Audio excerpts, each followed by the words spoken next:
Bonjour. Bonjour. Shalom. Shalom. Vous m'avez manqué, certes, mais vous étiez toujours là dans mon cœur. Et je sais aussi que j'étais dans le vôtre. Alléluia. Amen.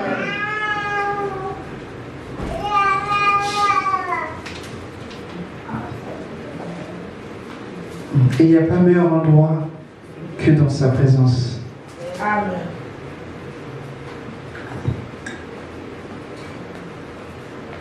Je ne sais pas ce que David, mais je pense qu'il avait l'esprit de prophète en lui. Quand il disait, j'ai de la joie lorsqu'on me dit, allons dans la maison de l'Éternel. Amen. Il n'était pas sacrificateur. Il n'avait pas accès dans le lieu saint et très saint, mais il se réjouissait d'être le parvis. Et c'était pour lui le meilleur endroit au monde. Alléluia. Amen.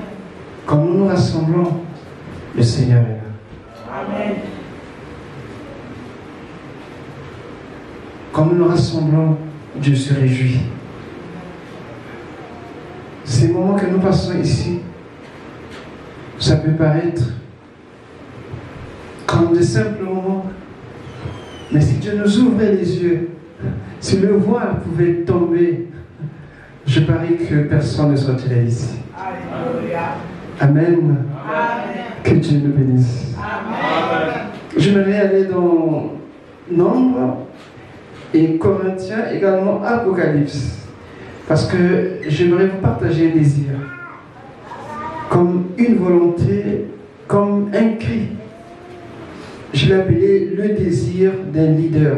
Tu me dis, mais je ne suis pas leader, moi. Peut-être, peut-être pas. Mais en fait, en réalité, tu es un leader.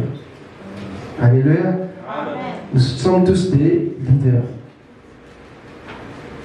Nous ne sommes pas des chefs. Amen. Amen. Mais quelque part, tu es un leader. 1 Corinthiens 14, le verset 1, ensuite on lira 3, 4. On lira aussi Apocalypse 1, le verset 6. Et nous commencerons dans Nombre 11. On s'en fait beaucoup, hein? Amen. Ah, ça fait du bien aussi. Un peu d'exercice. Parce que je sais que toute la semaine, tu n'as pas ouvert ta Bible. Amen. 1 Corinthiens 14. 1 Corinthiens 14, 1 à 4. Non, le verset 1 d'abord. Ensuite, 3 à 4. Le verset 1, merci. Recherchez l'amour, aspirez aussi aux dons spirituels, mais surtout à la prophétie. C'est le verset 1. Amen. Tu peux le lire, s'il te plaît? Recherchez l'amour, aspirez aussi aux dons spirituels, mais surtout à la prophétie. Surtout à la Prophétie. 3 et 4. Celui qui prophétise, au contraire, parle aux hommes, les édifie, les encourage, les réconforte. Mais celui qui parle en langue s'édifie lui-même, alors que celui qui prophétise édifie l'Église. Amen. Amen. Nous sommes l'Église. Amen. Amen. Celui qui prophétise édifie qui? L'Église. M'édifie, t'édifie, nous édifie. Parce qu'il parle de consolation, il parle d'exhortation, il parle d'encouragement. Alléluia. Amen. C'est bien d'être encouragé.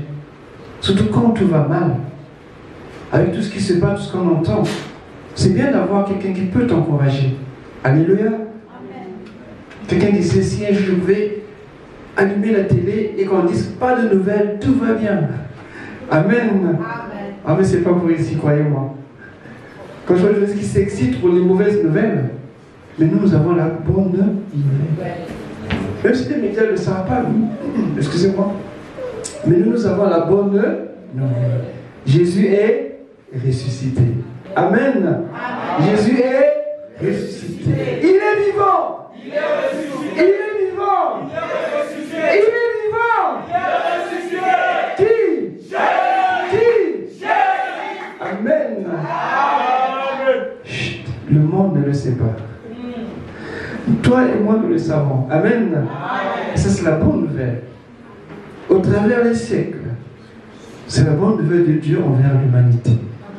Dieu a tant aimé le monde. Amen. Amen. Qu'il a donné son Fils. Alléluia. C'est une très bonne nouvelle. Pour toi, Dieu a donné son Fils. Nous passons dans Apocalypse 1, le verset 6.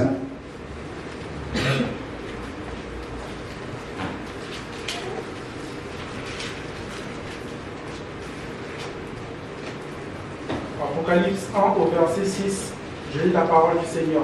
Amen. Et qui a fait de nous un royaume, des prêtres pour Dieu son Père. À lui soit la gloire et la domination au siècle des siècles. Amen. Amen. Qui a fait de nous un royaume de... Amen. Amen. Tu sais, tantôt je dis que moi je ne suis pas leader, mais c'est ce que tu crois. Pour Dieu, tu es ce que Dieu dit que tu es. Alléluia. Amen. C'est important de savoir. Et notre texte de base, on va dans Nombre 11. Nombre chapitre 11.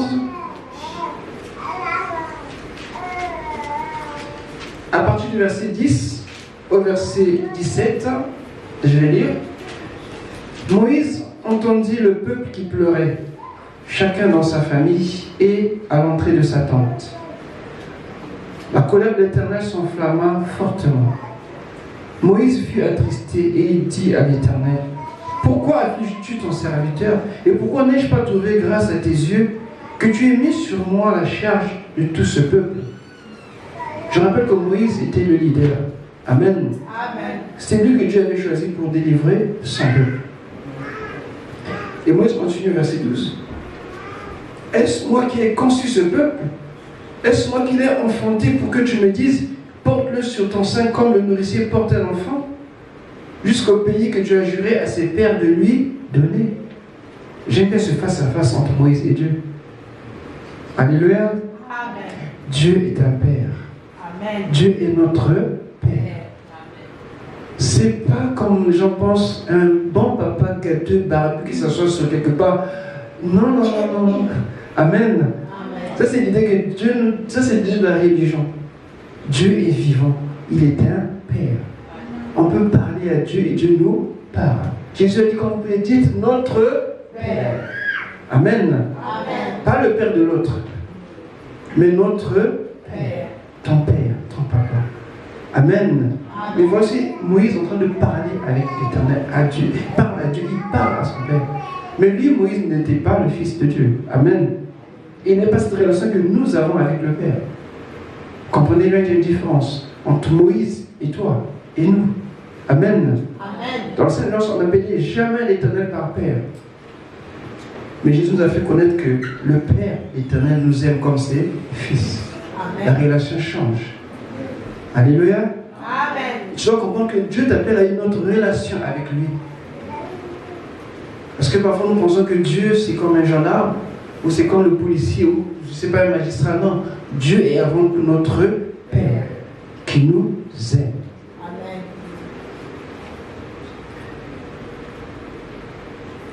Le verset 13 continue. Où prendrai-je de la viande pour donner à tout ce peuple? Car il pleure auprès de moi en disant, donne de la viande à manger. Je ne suis pas à moi seul. Je ne puis pas à moi seul porter tout ce peuple, car il est trop pesant pour moi. Plutôt que de me traiter ainsi, tue-moi, je te prie, si j'ai trouvé grâce à tes yeux et que je ne vois pas mon malheur. C'est dur, hein? Amen. Amen. L'Éternel dit à Moïse, assemble auprès de moi 70 hommes des anciens d'Israël, de ceux que tu connais comme anciens du peuple et ayant autorité sur lui. Amène-les à la tente d'assignation et qu'ils s'y présentent avec toi. Alléluia. Amen. Je rappelle ici, pour les serviteurs de Dieu, que lorsqu'il y a des consécrations, ce n'est pas Dieu qui prend un tel, mais Dieu confie la tâche au responsable qui connaît l'Église, qui connaît les frères, qui connaît les sœurs. C'est de sa responsabilité de nommer, de prendre des gens, de les poser devant l'Éternel. Alléluia. Amen. Donc, calmez vos ardeurs, vous dites que Dieu m'a dit, Dieu m'a ouin. On se calme. Alléluia. C'est une tâche que Dieu confie aux responsables. Ce n'est pas Dieu qui est descendu pour choisir son liste, mais il a dit à Moïse de le faire parce que Moïse connaissait leur vie et leur témoignage. Quelqu'un a compris ça? Amen. Parce que souvent l'église, Dieu m'a dit, j'ai rêvé, Dieu m'a dit non. Ça ne se passe pas comme ça. Ensuite, je descendrai et là je te parlerai. Je prendrai de l'esprit qui est sur toi et je le mettrai sur eux afin qu'ils portent avec toi la charge du peuple et que tu ne la portes pas à toi seul. Amen. Quelqu'un veut dire Amen? Amen. J'aime bien cette partie particulièrement. Je disais, je parle du désir d'un leader. Et dans ce texte, nous voyons que Moïse était confronté à une situation auquel il ne s'attendait pas. Il pensait qu'une fois sorti d'Égypte, tout allait bien. Et tout devait aller continuellement bien jusqu'à la terre promise. Il ne savait pas qu'en chemin, il devait avoir des choses comme ça. Tu t'es marié? Oui, oui. 1 mois, 2 mois, 3 mois. Ah, pasteur, si je le savais. J'aurais peut-être juré. Non, c'est comme ça. Et tu apprendras là, tu grandiras là, et vous deux, vous allez grandir ensemble. Amen. Généralement, quand on a un objectif, on voit l'objectif, le but, mais pour y arriver, parfois c'est compliqué. Alléluia. Moïse ne savait pas que le peuple devait être pesant pour lui. Tant de miracles qu'ils ont vus, c'était que tout allait bien. Mais Dieu nous éprouve toujours, les amis. Dieu nous éprouve toujours. Et ici, Moïse est dans une situation pour dire qu'il n'en pouvait plus. Qu'est-ce qui s'est passé? Le peuple avait faim. C'est normal, c'est légitime. Il voulait manger de la viande. Ils s'est habitué à manger de la viande en Égypte. Et dans le désert, il n'y avait pas de viande. Ils ont eu faim.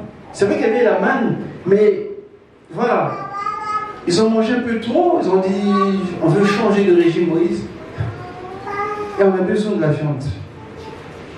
Et alors, qu'est-ce qu'ils ont fait? Ils ont commencé à se plaindre. Ils ont pleuré, ils pleuraient, ils demandaient la viande à Moïse. Au lieu de demander à Dieu, ils parlaient à Moïse. Ça arrive, et c'est normal aussi. Et Moïse a eu de la peine pour ce peuple. Il s'est trouvé mal. En fait, il a imposé la cause du peuple. Alors, il va dire au Seigneur, mais regarde, c'est pas mon peuple, c'est ton peuple. C'est pas moi qui l'ai conçu, c'est toi qui l'as conçu. Ils sont faim, ils pleurent. Mais en temps, Dieu s'est fâché. Pourquoi? Mais parce que Dieu s'attendait à ce qu'ils viennent vers lui. Et non de murmurer et de pleurer. Si vous avez un enfant qui a faim et qui va se plaindre chez le voisin, ça vous fera plaisir? Non. Alléluia. Même si vous n'avez rien à donner, mais le fait qu'il vienne vous voir, vous allez tout faire pour le satisfaire. Mais ce peuple avait un problème, c'est qu'ils ne savaient pas se tourner vers Dieu. Tout ce qu'ils avaient, eux, c'était se plaindre, murmurer, se plaindre et murmurer. Ça vous rappelle quelqu'un? Non? Dans l'église, il y a toujours des murmures. Souvent. Et quand tu trouves une oreille qui t'écoute, tu déverses tout. À son tour, comme il est chargé, il doit aussi se décharger. Et ça fait le tour de toute l'église. Que les murmures. Dieu n'aime pas les murmures. Quand tu as un souci, adresse-toi à Dieu. À défaut, voir quelqu'un qui est plus que toi dans la foi, mûr dans la foi, pour t'aider. Et non de faire une réunion de mur. Non, c'est pas comme ça. Dieu s'est fâché parce que le peuple a murmuré, comme si Dieu était incapable de les nourrir. Quand nous gardons nos problèmes, nous ne voulons pas que Dieu les traite. Nous tombons souvent dans ce genre d'attitude. Nous sommes frustrés, blessés. Et qu'est-ce qu'on fait? On murmure, on se plaint. On veut quelqu'un qui va épouser notre cause. On va parler. Tu sais. Et toi aussi tu entends, tu sais, tu vas dire à quelqu'un d'autre. Et parfois, l'église se trouve mal. Et parfois, nos relations entre nous deviennent fragiles, même aussi se brisent. Parce que les murmures, c'est jamais bien. Amen. Quand tu as un souci, approche-toi, parle. Ne murmure pas. Et le peuple était en train de murmurer. Et il y a aussi une autre chose. Quand Moïse parle à Dieu, il se plaint. Mais il voulait quelque chose d'autre. Mais pour le moment, il ne dit pas dans ce texte. Si on peut lire le verset 26 au verset 30, quand il a choisi les 72, le 70, on dit ceci, il eut 2 hommes, l'un appelé Eldad et l'autre Médad. Est-ce qu'ils sont là aujourd'hui? Alléluia. Amen. Qui étaient restés dans le camp et sur lequel l'Esprit reposa. En fait, ces 2 hommes étaient choisis par Moïse. Mais le jour où ils devaient se retrouver devant la tente, ils étaient absents. Ça fait combien de temps que tu viens pour quelque chose? Que Dieu t'attend que tu n'es jamais là. Médad, vous l'avez vu quelque part? Non, personne ne l'a vu? Regardez autour de vous. Eldad n'est pas là non plus? Chaque fois quand tu n'es pas là, on t'appellera par Eldad. On peut continuer? Ensuite, car ils étaient parmi les inscrits, quoique ne soient point allés à la tente. Et ils prophétisèrent dans le camp. Ah, Dieu est bon. Alléluia. Malgré qu'ils n'étaient pas là, là où ils se trouvaient dans les champs, dans les camps, ils commençaient à prophétiser. C'est merveilleux, hein? Dieu ne se repent pas de ses grâces, ni de ses appels. C'est-à-dire, quand Dieu t'a choisi, quand Dieu t'a appelé, il ne va pas dire, bon, comme tu as fait ça, je me fâche. Non. Dieu est lent et riche en, lent à la colère et riche en. Tu as reçu l'appel, tu n'as pas répondu ce jour-là, Dieu prendra le temps d'être patient avec toi. Amen. Mais n'en fais pas trop. Alléluia. Amen. Parce que ça risque de se tourner contre toi. Ces hommes, quoi qu'ils n'étaient pas ce jour-là au rendez-vous, mais ils commençaient quand même à prophétiser. Ça, c'est la grâce de Dieu. Nous, on aurait dit, comme c'est comme ça, rayez, rayez, rayez. Amen. Amen. Sortez-les. Allez, je ne veux pas les voir. Ça, c'est l'homme. Mais Dieu n'est pas comme ça. Le verset 27 nous dit ceci. Un jeune homme courut l'annoncer à Moïse et dit, Eldad et Médad prophétisent dans le camp. Cet homme, ce jeune homme-là, je ne sais pas qui il était, mais quand il a vu ça, ça a dû l'intriguer. Mais il était au courant certainement de ce qui s'est passé parce qu'il est parti dire à Moïse que ces 2 gars-là, qui devaient être là, ne sont pas là, mais ils prophétisent quand même. Et Josué qui était là, il va réagir.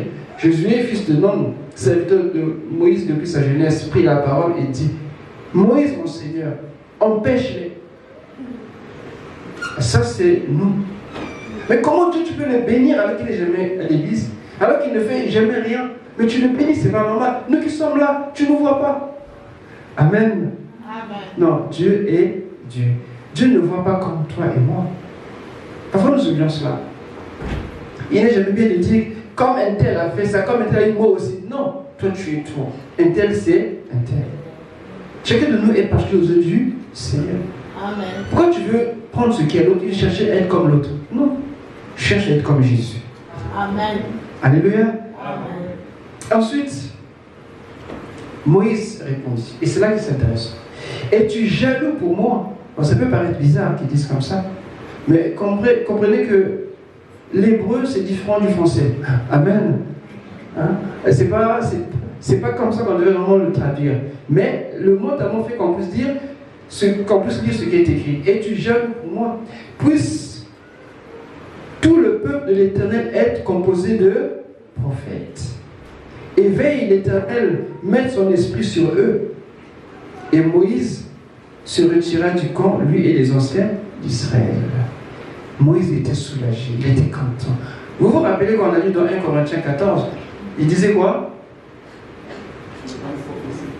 Amen. Ah, déjà là vous êtes collés là.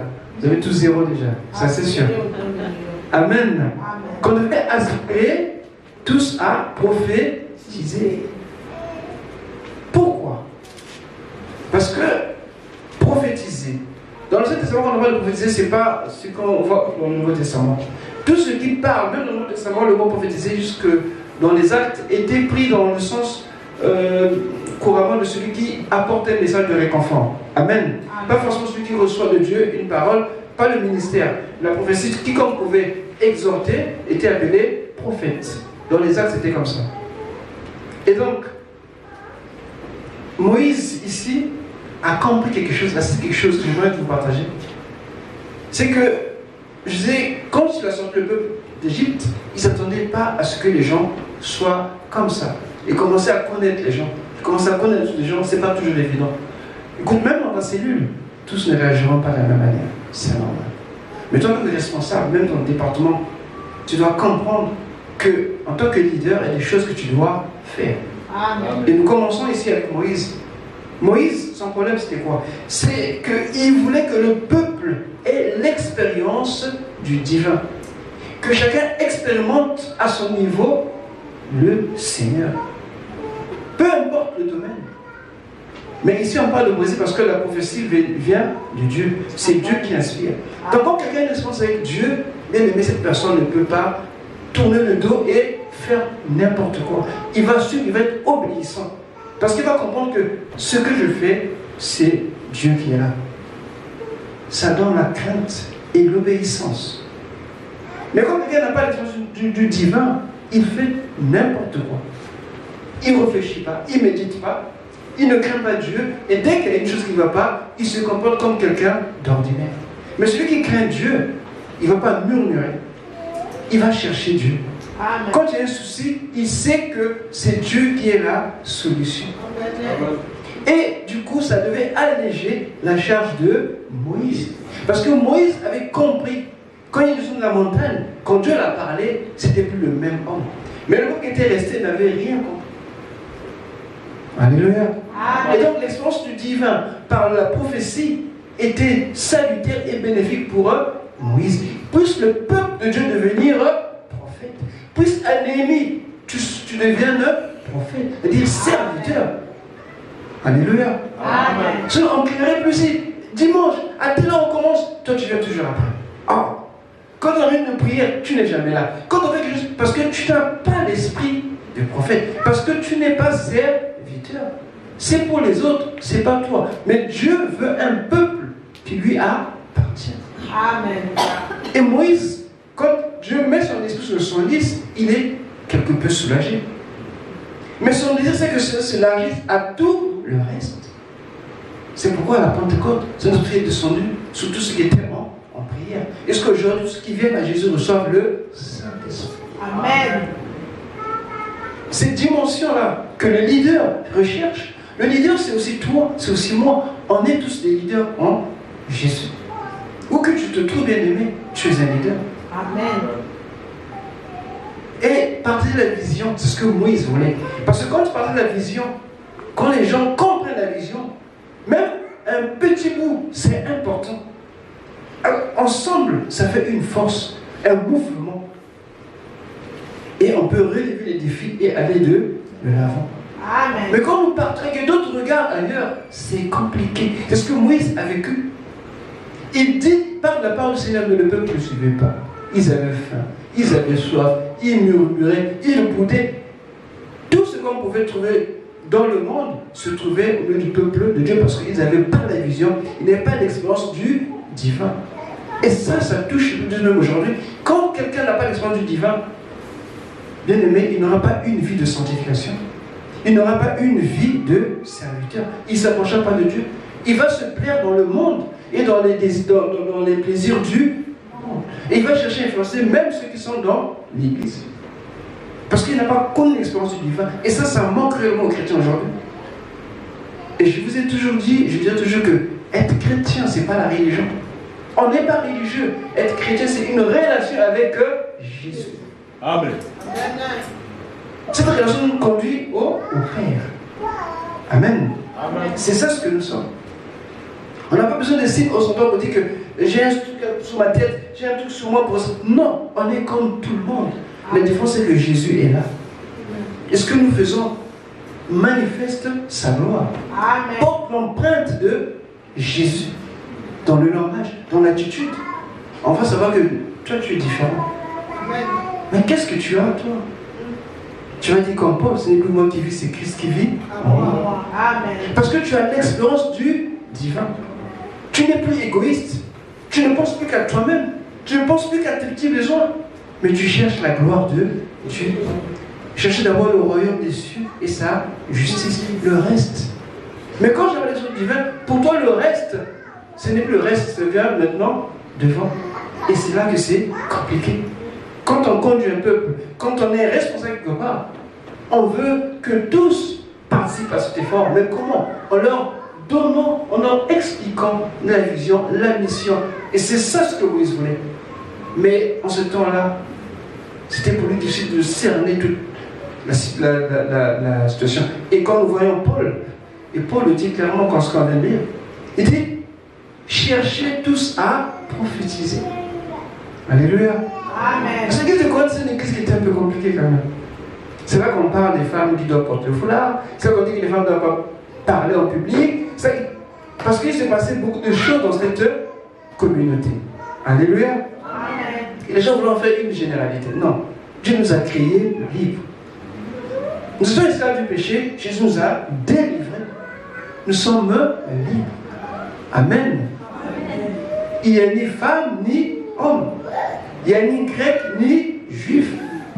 Ni libre ni esclave. Les murs de séparation ont été brisés, écroulés par Jésus. Amen. Pourquoi tu crois que la femme est inférieure à moi? Ou bien moi je suis supérieur? Ou bien... Non. Au commencement, quand Dieu a créé l'homme et la femme, il n'y avait pas que l'homme domine. Et Dieu a dit, vous dominez, c'est-à-dire, monsieur et madame, l'homme et la femme, vous dominez sur la création. Mais c'est à la chute. Le cousin serpent est passé. Et les choses, il a gâté les choses. Et Dieu a dit à l'homme, bon, comme c'est comme ça, toi la femme, l'homme va devenir sur toi, tes désirs se porteront sur l'homme. Ok, c'est normal. Mais Jésus est venu, il a remis l'ordre. Amen. Toutes choses sont devenues nouvelles. Nous sommes des nouvelles créations, des nouvelles créatures. Amen. Pourquoi toi, Marie, je considère que ta femme est inférieure? Partage la vision du foyer ensemble. Amen. Quand tu as quelque chose qu'on t'a confié, pour que ça marche. C'est vrai que les entrepreneurs, une entreprise le font parce qu'ils ont besoin de bénéfices. Amen. Amen. Ça motive aussi les ouvriers de savoir qu'ils participent à la vie de l'entreprise. Parce qu'ils ont compris cela, parce que c'est biblique. Parce qu'au départ, c'était vraiment des relations esclaves-maîtres, propriétaires-serfs, et c'est comme ça. Mais quand les gens rentrent dans la vision, dans l'entreprise, les mecs ont commencé à exploiter. Ici en France, ça vient. Beaucoup d'entrepreneurs commencent à comprendre que non, au lieu d'être là-haut sur son nid d'aigle, il peut partir de la vision avec le reste des employés. Et la boîte tourne mieux. Parce que chacun donne de son mieux. Alléluia. C'est important. Et l'église aussi doit faire la même chose. Amen. Quand on est ensemble dans les cellules, ça motive. Dans le département, ça motive. Pourquoi dans un département qui existe, ça fait combien d'années, il n'y a que 3 personnes? Mais toi, tu n'es jamais à l'église, tu n'es jamais là, on ne te voit jamais. Sauf à Auchan, on te voit, à Carrefour, on te voit, dans le bus, on te voit. Mais jamais à l'église. Quand même, c'est férié. Alléluia. Amen. Amen. Amen. Donc, le leader, bien aimé, se doit toujours partager la vision. C'est pour la cohésion, la stabilité, ça évite beaucoup de choses.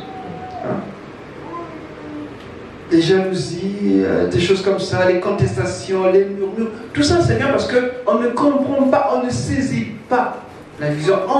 Parfois, ceux qui sont à l'église ne savent pas pourquoi ils sont à l'église. Et c'est dangereux. L'église, c'est pas le bâtiment, c'est toi et moi. Amen. Ça, c'est un abri. Ça nous abrite contre le froid. Supposons en pleine canicule qu'on soit dans le temps de prier, mais moi je ne viendrai pas. Alléluia. Mais ça nous abrite pour que nous puissions louer, bénir Dieu, l'exalter. Mais c'est pas ça. Parce que moi je vois des beaux bâtiments un peu partout. L'église. Et comment les gens prennent soin? Oh, c'est pas mauvais. Alléluia. Amen. Mais c'est que des bâtiments. L'église est une personne vivante. Amen. Nous sommes l'église. Amen. Et Christ est la tête de l'église. C'est le chef de l'église. L'église, c'est pas un bâtiment. Les gens pensent. En fait, quand les gens parlent d'église, quand je entends la télé, je me dis, mais lisez au moins la Bible. Parfois, ça me fait un peu mal. Quand tu parles d'église, ils parlent comme si c'était une institution. Mais non. Tous ceux qui ont reçu Jésus comme Seigneur et Sauveur, ce sont ceux-là qui sont l'église. Amen. Et aujourd'hui, la religion a complètement changé les choses.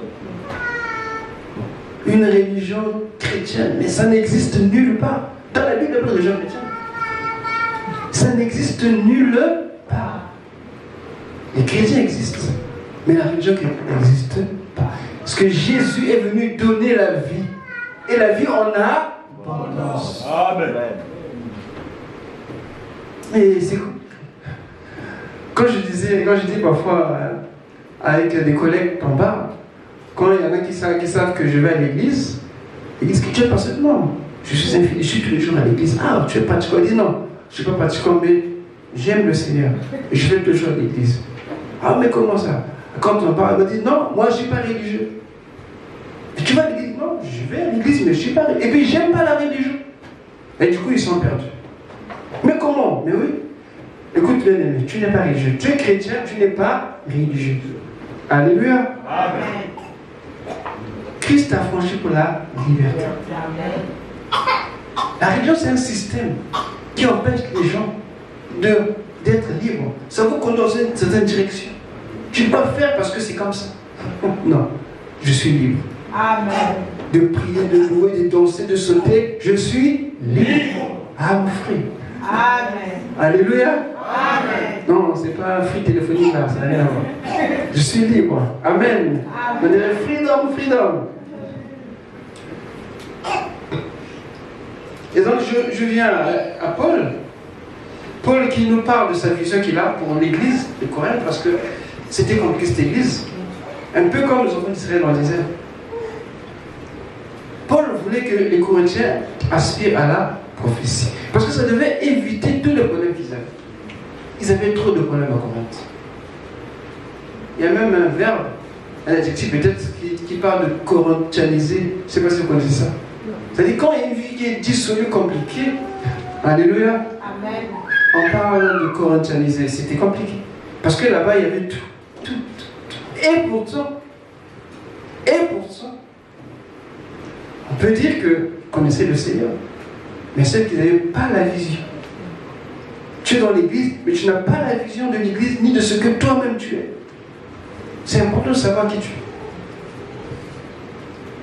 es. Et donc, l'appel que Moïse fait, et Paul, vous voyez que ça se lâche. Pour Moïse, être prophète, signifie être serviteur de Dieu. Tout comme pour Paul, celui qui prophétise, il ne pense plus à lui-même, mais il parle, il pense aux autres. Attends, quand tu encourages quelqu'un, quand tu le fortifies, est-ce que tu vas encore le démolir derrière? Je ne sais pas. En fait, je ne sais pas. Tu es en train d'encourager, tu es en train de soutenir quelqu'un. Et quand tu tournes le dos, il faut être hypocrite pour le faire. Mais en réalité, quand tu as la crainte de Dieu, tu ne peux pas. Tu ne peux plus. Et ça change la personne. Et ça donne un coup de booster à l'église. Alléluia. Amen. Et c'est ça ce que Dieu veut. Et c'est ça ce que le Saint-Esprit veut pour chacun de nous. Mais n'oubliez pas une chose. Et ça, je le dis un peu avec... j'ai pas honte de dire, mais c'est la vérité. 1 Corinthiens 3, le verset 3. 1 Corinthiens 3, le verset 3. Qu'il y a deux choses qui peuvent s'inviter. Quand tout le monde sert le Seigneur, quand tout le monde agit dans les dons de l'esprit, il y a l'orgueil et la désobéissance. L'orgueil, pourquoi? Parce que Dieu aussi me parle. Ça, c'est un péché spirituel. La désobéissance, c'est me dire qu'il n'y a pas que toi, moi aussi. D'abord, je peux le faire. Ça, c'est charnel. Et oui, même quand c'est comme ça, ça va empêcher Dieu d'agir, mais sauf que quand tu n'es pas vraiment brisé, quand tu n'as pas compris c'est quoi, ces deux états peuvent aussi se retrouver dans l'église. Alléluia. C'est vrai. On a vu des églises exploser On a vu des gens se déchirer parce qu'il y avait l'orgueil, il y avait la désobéissance. Alors ils peuvent évoluer dans les dons, ils peuvent évoluer dans ces choses-là, mais pourtant leur nature n'a pas changé. C'est dommage, c'est vraiment dommage. Mais l'expérience du divin, ça nous montre qu'on peut changer de l'intérieur pour que notre vie, d'une manière générale, que ce soit dans l'église, que ce soit même à la maison, ait un impact positif sur ceux qui nous entourent. Amen. Et ce que Moïse voulait, il a vu seulement une partie, mais on est sur la terre, tout n'est pas parfait. Alléluia. 1 Corinthiens 3, le verset 3, quelqu'un peut lire? En effet, puisqu'il y a parmi vous de la jalousie et des disputes, n'êtes-vous pas charnels et ne marchez-vous pas selon l'homme? Amen. Amen.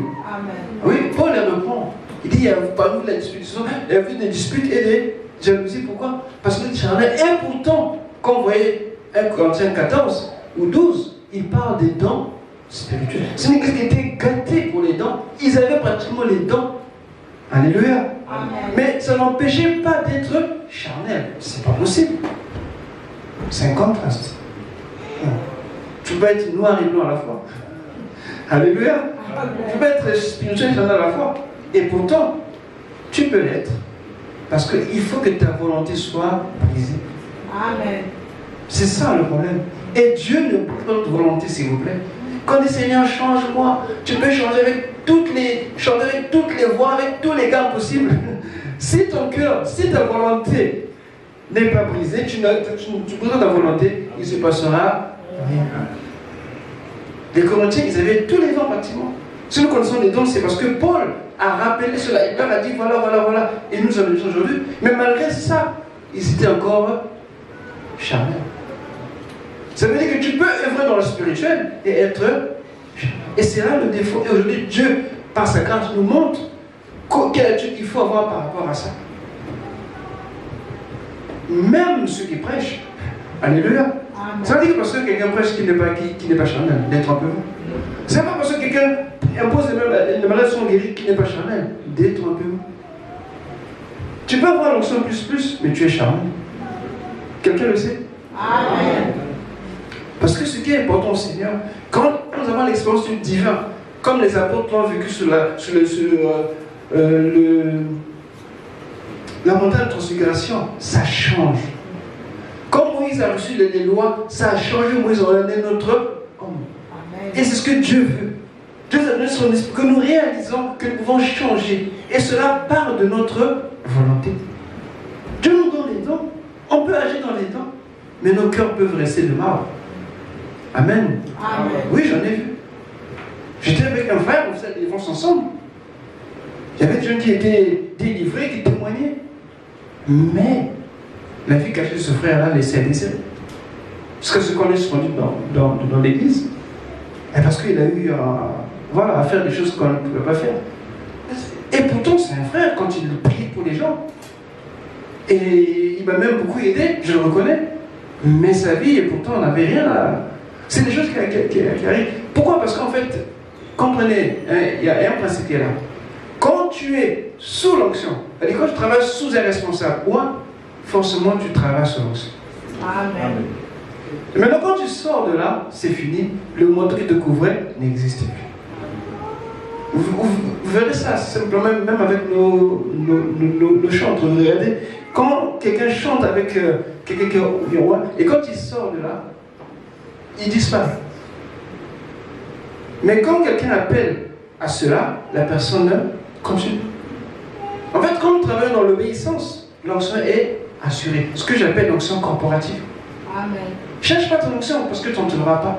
Parce que dans l'église, il n'y a qu'une seule onction. Chaque église, Dieu met une onction spécifique par rapport à la vision de l'église. Et quand tu épouses la vision, quand tu travailles, l'onction vient tout seul.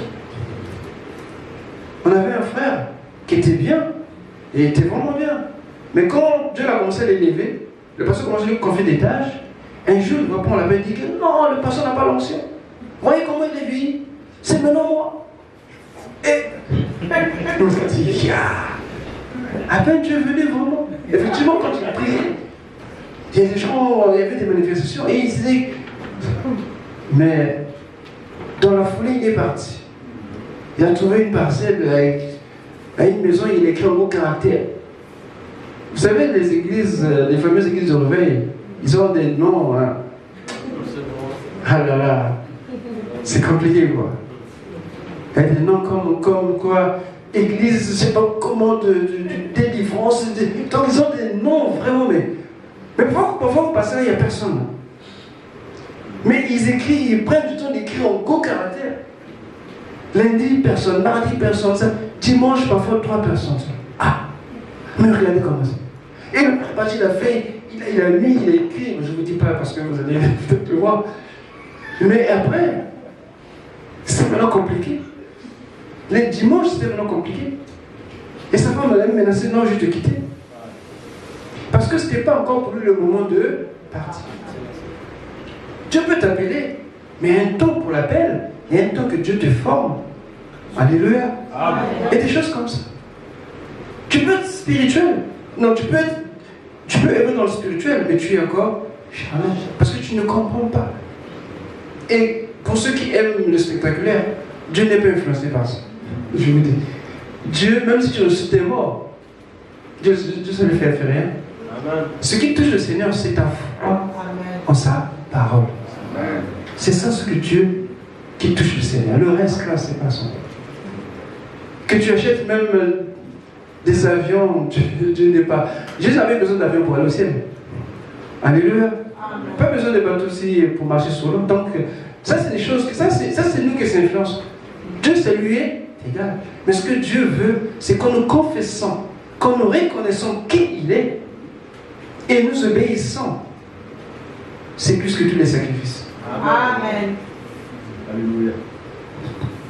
Et donc, nous voyons que l'important de la vision, et même pour ceux qui sont mariés, partager la vision. Dans le foyer, partager la vision. Parler ensemble. Ne dites pas que non, mais parce que c'est moi, parce que non. C'est important aussi, même pour que les enfants aussi suivent. C'est important. En fait, l'église, ici nous sommes là, mais nous continuons à être l'église même dans nos maisons. Amen. Il y a qui vivent une vie secrète, une vie cachée. C'est ton problème. Moi, je passe. Parce que tu n'as rien contre Dieu. Alléluia. Amen. Un enfant de Dieu, sa vie est publique. Amen. Vous savez, quand on parle de sacrificateur, je vais en parler. Il y a un mot, il y a le mot sacrifice. Amen. Amen. Ça veut dire, tu es d'abord toi-même sacrifié. Alléluia. Amen. C'est ce que ça veut dire. Le sacrifice, il est toujours exposé. On le voit. Amen. Donc nos vies sont des vies exposées. Que tu le veuilles ou non, c'est une vie qui est exposée. Donc si tu as compris c'est quoi, tu es béni. Parce qu'il y en a parfois qui arrivent à conjuguer les deux, je ne sais pas comment ils font. Il est ici comme ça et là-bas aussi il est autre personne. Non. Et c'est pour cela que Dieu, il ne s'arrête pas à prophétiser. Le Seigneur, moi j'aime le Seigneur. Parce qu'il aime mettre la barre haute. Il sait que là, ça c'est Dieu. Amen. Amen. Parce que la prophétie, je ne parle pas de ministère, je parle du don, ça nous concerne. Et c'est Dieu qui donne. Amen. Alléluia. Amen. Parce que la prophétie, on l'a besoin que sur la terre. Est-ce que c'est on a besoin de la prophétie? Amen. Non. Et on a dit dans Apocalypse 1, le verset 6, vous vous rappelez qu'est-ce qu'on a dit? Ça fait être 2 fois. Vous avez 0-0. Amen. Amen. Dieu, lui, ne se contente pas que nous prophétisons. Au ciel, Dieu veut un royaume de sacrificateurs. Alléluia. Amen. La différence du prophète, c'est quoi? Dans l'ancienne alliance, le sacrificateur, il avait droit à entrer dans le lieu saint. Et une fois dans le lieu, très saint par année. Amen. Amen. Mais pas le prophète. Et aussi, le prophète pouvait être n'importe qui dans le peuple ou parmi le peuple. Il n'y avait pas des critères de sélection. Alléluia. J'ai aimé Amos. Amos dit que je ne suis pas prophète ni fils de prophète. Je suis moi berger. Mais Dieu m'a pris par derrière le troupeau. Alléluia. Amen. Un peu simple comme moi aussi. Hein. Amen. Amen. Je n'étais pas vraiment destiné à ça. Mais voilà que je me suis retrouvé ici. Comme ça. Amen. Mais être sacrificateur, c'est pas n'importe qui. Dieu avait choisi une tribu spécifique. C'est qui? Alléluia. Amen. C'est un choix de Dieu. Les sacrificateurs avaient le privilège, il n'y avait que eux qui avaient le droit d'entrer dans le lieu saint et le lieu très saint. Quelqu'un a compris ça? Amen. C'est le droit que nous aurons, ou que nous avons déjà en Jésus au ciel. Amen. Ça veut dire qu'au ciel, nous serons des privilégiés. Amen. On ne sait pas quelle est la configuration du ciel, mais je sais que nous serons des privilégiés. Parce que nous aurons le droit d'être dans la présence de Dieu. Et si on peut aller à l'Apocalypse, on voit que Jérusalem descend et s'arrête quelque part dans le ciel. Et la terre sera restaurée. Encore moi. Dites aux écologistes, ils se trompent de combat. La terre ne va pas périr. Dieu va la restaurer. Dieu a fixé un temps où l'homme va faire ce qu'il veut. Couche d'ozone, pollution. Où ils se font mal. C'est pas l'homme qui va dire tout ce que Dieu a placé. Dieu a placé la terre. La Bible dit que la terre ne change pas parce qu'elle est soumise par sa parole. Amen. Dieu a fixé les temps, les saisons. Quand cela va arriver, Dieu va créer une nouvelle terre, un nouveau ciel. Alléluia. Alléluia. Amen. Nous sommes un peu comme des extraterrestres en fait. On n'est pas vraiment concernés par ce qui se passe.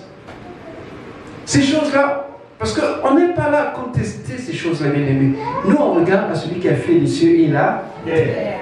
Donc on se dit qu'on va faire ça, faire ça. Moi, je regarde, je croise mes bras, je dis, ok, allez-y, bon courage. Alléluia. Amen. C'est pas l'homme qui a fait la terre, non. Dieu a fixé un temps pour la terre. Bon, encore, au moins ça, ils ont eu raison parce qu'ils l'ont compris un peu tard. Que même le soleil a une durée de vie. Mais la Bible le dit déjà dans l'Apocalypse. Amen. Amen. Ils ne lisent pas la Bible. Ils pensent qu'ils découvrent rien, ils découvrent rien. C'est déjà écrit. C'est vrai qu'ils n'avaient pas un langage scientifique, mais ils voyaient. Et avec leur langage, avec leurs mots aussi faibles, ils ont essayé de détruire, d'écrire des choses qui dépassaient leur entendement. On peut les comprendre, ce n'étaient pas des hommes de lettres. C'était des paysans, pour la plupart des pêcheurs, des agriculteurs, et des prêtres, et des pasteurs, et des... Amen. Ce n'était pas des scientifiques. Donc nous savons que la terre va s'arrêter. Et parce que Dieu a dit qu'il n'y aura plus le soleil ni la lune. C'est sa gloire qui va éclairer la terre. Amen. Ça, ils ne savent pas encore ça. Amen. Amen. Oh, Dieu est merveilleux. Amen. Nous sommes libres en Jésus. Amen. Nous sommes les plus libres qui existent sur la terre. Donc, c'est ce que Dieu va faire pour nous. Déjà ici, il veut que nous rentrons dans la vision. Mais là-bas, plus que la vision, nous allons faire partie même de Dieu lui-même. Alléluia. Amen. Alléluia. Amen. Est-ce que tu es là? Amen. Quelqu'un peut dire merci au Seigneur en se levant? Merci. Nous te bénissons, nous te rendons toute la gloire. Sois loué, sois glorifié. Seigneur, nous voulons partager ce moment. Nous voulons rentrer, Seigneur, dans ta vision, tant dans l'église que dans nos foyers. Et partout où tu nous mets, Seigneur, nous voulons que par nos vies, Seigneur, l'empreinte ressuscitée, oui, Seigneur, soit réellement reconnue et vue en chacun de nous. Parce que nous portons, Seigneur, cette gloire dans des vases de terre. Aussi faible que nous sommes, Seigneur, tu as mis en nous un poids de gloire. Et ta parole puissante en nous, Seigneur. Oh, nous te rendons toute la gloire. Béni soit ton Saint-Nom, dans le nom de Jésus. Je t'invite, bien-aimé, à reconsidérer l'Église, à reconsidérer le service, à reconsidérer l'appel dans ta vie, parce que tu n'es pas là par hasard. C'est Dieu qui t'a appelé. C'est Dieu qui te connaît. Mais ne reste pas en marge. Ne reste pas au bord de la route. Rentre dans la vision. Le Seigneur t'appelle. Rentre dans la vision. Rentre dans l'Église. Rentre dans le service. Oui. Et aide-nous. Aide-nous à marcher ensemble. À regrouper le troupeau de Dieu. Et aller nous chercher où qui se trouve. C'est l'appel que je te lance. Tu dis que je ne connais rien. Peu importe. Dieu va t'équiper. Et avec la prière, tu arriveras, certainement. Alors, reconsidère-toi maintenant. Et tu peux demander au Seigneur, maintenant, me voici, je veux marcher avec toi. Maintenant, me voici, je veux partager la charge avec toi. Et avant de prier, si quelqu'un parmi nous n'a pas encore reçu Jésus-Christ comme Seigneur et Sauveur, c'est la nouvelle naissance. C'est comme ça que la Bible l'appelle cela. C'est la meilleure des choses que Dieu nous a donné, un cadeau. C'est gratuit. Et que tu connaissais depuis longtemps, certes, mais je ne l'ai jamais invité dans ta vie. Mais tu peux le faire aujourd'hui. Et tu peux naître de nouveau en recevant Jésus dans ta vie, en le confessant. La Bible déclare, en croyant et en confessant. C'est dans le cœur qu'on croit, et par la bouche on confesse, on reconnaît simplement que Jésus est Seigneur.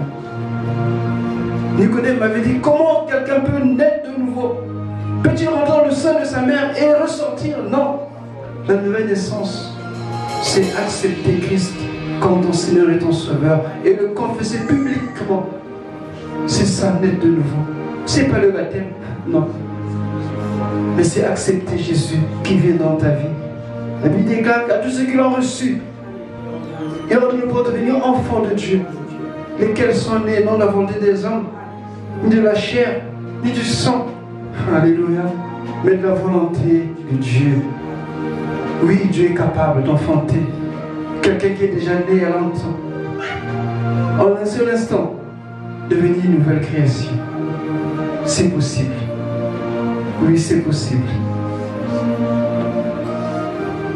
Si le Seigneur t'appelle, le Saint-Esprit te dit, maintenant c'est le temps, c'est le moment, sache que c'est sa voix. Il dit, je me tiens à la porte et je frappe. Si quelqu'un entend ma voix, ouvre la porte, j'entrerai. Le Seigneur veut rentrer dans ton cœur aujourd'hui. Il veut rentrer dans ta vie aujourd'hui. Si tu entends sa voix, si tu entends sa voix, lève simplement ta main. Et j'aimerais prier avec toi. Merci ma soeur, merci mon frère. Nous avons nos yeux fermés, bien-aimés. C'est pas une distraction. C'est un moment crucial. J'imagine. C'est pas que j'imagine, mais c'est la réalité. L'effervescence au ciel, pour la joie qui est déjà là, pour ces mains qui se lèvent, parce que le Seigneur Jésus est glorifié dans leur vie. Cela montre et marque une victoire sur ce monde et contre le diable, parce que Jésus est ressuscité. Alléluia. Merci mon frère, merci ma soeur. Alléluia. C'est un jour de gloire. C'est un jour de grande victoire. Aujourd'hui. Alléluia. Gloire à toi, Seigneur. Je bénis ton Saint-Nom.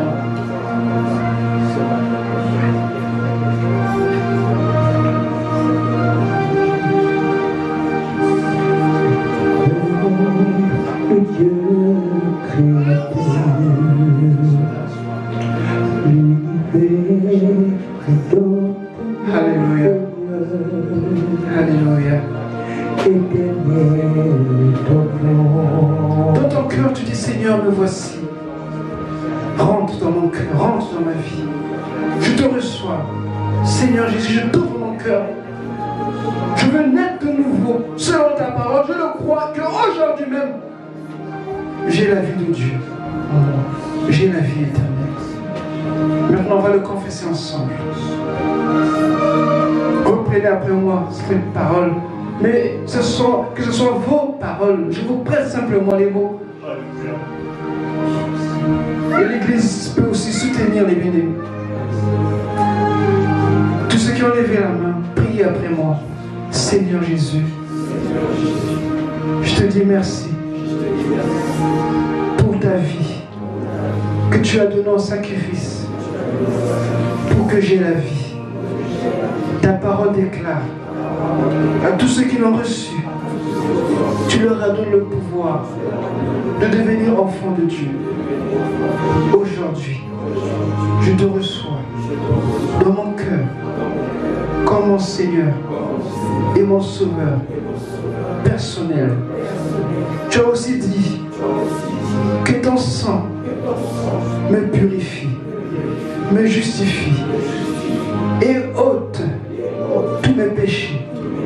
Seigneur, merci de me pardonner de toutes mes fautes, de tous mes péchés, le poids de mes iniquités, consciemment ou inconsciemment, que j'ai commis. Je demande pardon au nom de Jésus. Tu as aussi dit que le Saint-Esprit vient sous tous ceux qui te reçoivent. Aujourd'hui, je t'ai reçu dans mon cœur. Que ton esprit